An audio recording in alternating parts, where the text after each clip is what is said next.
to get this information released. He was gracious enough, and this committee was also very supportive. You don't believe the whistleblower is a political hack, do you, Director? I believe that, as I said before, Mr. Chairman, I believe the whistleblower is operating in good faith. Well, then they has couldn't followed be. the law. They couldn't be in good faith if they were acting as a political hack, could they? Mr. Chairman, my job is to support and lead the entire intelligence community. That individual works for me. Therefore, it is my job to make sure that I support and defend that person.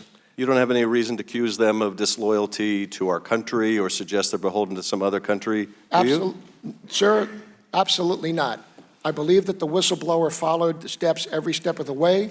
However, the statute was one in this situation involving the President of the United States, who is not in the intelligence community, or matters underneath my supervision, did not meet the criteria for urgent concern. Well, I'm just asking about the whistleblower right now. I think the whistleblower did the right thing. I think he followed the law every step of the way. Reads like a classic organized crime shakedown. Shorn of its rambling character and in not so many words, this is...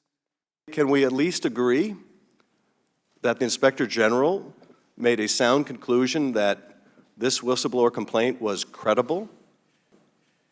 That is correct. That is in the cover letter that's been provided to the committee.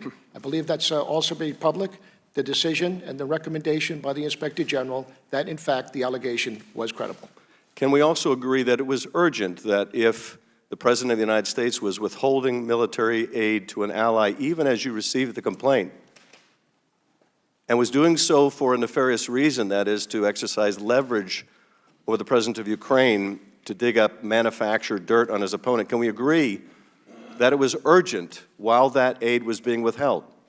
There are two things. I'm talking about the common understanding of what urgent means, because Inspector General said this was urgent, not only in the statutory meaning, this was urgent as everyone understands that term. Can we agree that it was urgent?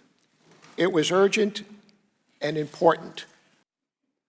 And in the limited interactions that we have had since you became director of NCTC, you have struck. Were you aware when you went to the White House for advice about whether evidence of wrongdoing by the White House should be provided to the Congress, were you aware that the White House counsel has taken the unprecedented position that the privilege applies to communications involving the President, when he was president, involving the president when he wasn't president, involving people who never served in the administration, involving people who never served in the administration even when they're not even talking to the president?